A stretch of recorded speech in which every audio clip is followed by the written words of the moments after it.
Hello everyone, and welcome back to another book review, or in this case, a comic review. Today I'm going to be reviewing volume 2 of the Papyrus series. At least I think it's volume 2. Goodreads told me it was volume 8, but the app I'm using for my library said it was volume 2. So I think I read volume 2 of the Papyrus series, and I read this as an ebook on my tablet, so that's why it's up here. And this one is Imhotep's Transformation. So I read volume 1 and it was very, very enjoyable, so I just read volume 2. It's just a fun little comic under 50 pages that takes place in ancient Egypt and follows the, oh my, we're moving into the book, follows the adventures of a boy named Papyrus, who is this one here. He does some adventures with Imhotep, who is this boy over here, the princess, and we have some accessory side characters. The Imhotep of the title is not the boy that he hangs out with. It references this builder who built this pyramid funerary complex and whose tomb has not been found, but of course they're gonna find it. We keep moving through the book. They're gonna find it in this book, obviously, but to begin this book off, and to not go too far in the plot because it's only 50 pages, so I can't go too far without spoiling anything, the pharaoh has been poisoned. So there's kind of a power struggle going on where there are these priests who belong to a certain temple who don't really recognize the pharaoh's authority, so they are attempting to get him removed from power and instate their own high priest in their spot. So they wind up doing all sorts of things to scare the followers of the pharaoh, or to kind of place doubt about his reign, and up into and including poisoning the pharaoh.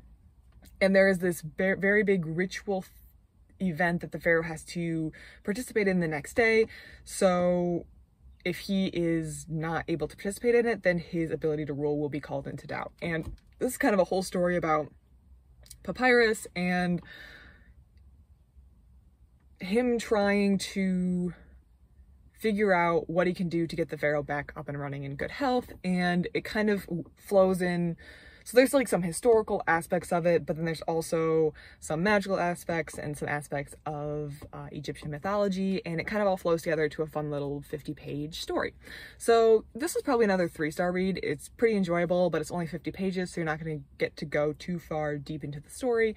Additionally, if you're looking for something that's like super accurate, super close to the Egyptian facts of how life was back in ancient Egypt, you're probably not going to read this book, or you're probably not going to like this book, because I feel like it kind of plays fast and loose with historical facts, but the author does include real historical facts, but they do kind of note the history that he pulled from to kind of inspire this book.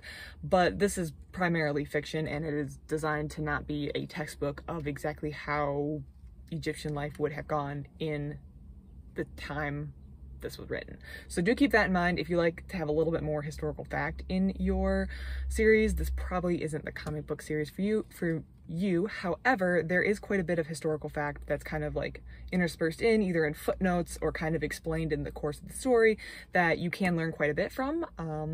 So do keep that in mind. Again, this series was published in several languages. I believe I saw French and Spanish along with the English version, so if one of those languages are one that you're more comfortable reading in, or if English isn't your first language and one of those is a little easier, oh my word, I keep touching the screen, you're just getting a whole preview of the book, then feel free to look for a version that is in a language that you're a little more comfortable with, just because I did notice actually when I went to add this book on Goodreads, the English version was not the first version that popped up, which is not something I experience a lot, so it's very easy to find this book in other languages is my takeaway from that.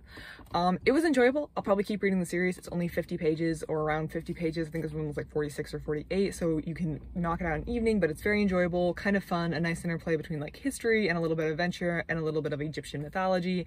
And yeah, I've been enjoying this series so far, and I would recommend it. If anyone else has read this series or has thoughts on this series, please let me know. I'd love to hear it. Other than that, everyone, I hope you have a great rest of your day. Thank you for watching.